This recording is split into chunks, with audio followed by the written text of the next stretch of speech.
প্রধানমন্ত্রী তারেক রহমানের দিল্লি সফরের জন্য আবারও অনুকূল পরিবেশ তৈরির তাগিদ দিয়েছে পররাষ্ট্র মন্ত্রণালয়। এ লক্ষ্যে শেখ হাসিনা ও অন্যান্য পলাতক অপরাধীদের প্রত্যাপনের অনুরোধে দ্রুত পদক্ষেপ নিতে ভারতীয় কর্তৃপক্ষকে আহ্বান জানিয়েছে ঢাকা। সকালে পররাষ্ট্র মন্ত্রণালয়ে প্রেস ব্রিফিংয়ে এই তথ্য জানিয়েছেন মুখপাত্র। সিলন টি রপ্তানিতে শীর্ষে। প্রধানমন্ত্রী তারেক রহমানের সম্ভাব্য দিল্লি সফর নিয়ে গত কয়েক সপ্তাহ ধরে বাংলাদেশ ও ভারতের কর্মকর্তাদের মধ্যে যোগাযোগ চলছিল। তবে গত ৫ আগস্ট নয়াদিল্লিতে মানবতাবিরোধী অপরাধে আন্তর্জাতিক অপরাধ ট্রাইব্যুনালে দণ্ডিত শেখ হাসিনার প্রকাশ্য মিডিয়া ইন্টারঅ্যাকশনের কারণে সফর ঘিরে চলমান প্রক্রিয়া ক্ষতিগ্রস্ত হয়েছে বলে মনে করছে পররাষ্ট্র মন্ত্রণালয়।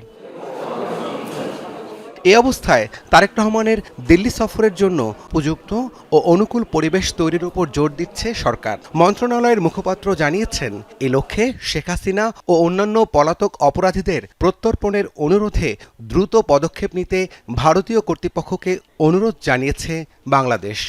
We are of the view that a propitious environment needs to be created for this visit. To this end, we have requested the Indian authorities to expeditiously act on our request to extradite Sheikh Hasina and other fugitive criminals. পাশাপাশি দ্বিপাক্ষিক প্রত্যর্পণ চুক্তির বিধান অনুযায়ী শহীদ ওসমান হাদি হত্যা মামলার অভিযুক্তদেরও বাংলাদেশের হাতে তুলে দেওয়ার আহ্বান জানিয়েছে ঢাকা। এ বিষয়ে ভারতের জবাবের অপেক্ষায় রয়েছে Bangladesh. And to hand over Bangladesh the accused killers of Shahid Sharif Osman Hadi in compliance with our bilateral extradition treaty. We are awaiting their response. পররাষ্ট্র মন্ত্রণালয় বলছে, প্রতিবেশী সহ অন্যান্য দেশের সঙ্গে বন্ধুত্বপূর্ণ দ্বিপাক্ষিক সম্পর্ক চায় সরকার, কিন্তু সেটি হতে হবে সার্বভৌমত্ব, জাতীয় মর্যাদা ও পারস্পরিক স্বার্থের ভিত্তিতে।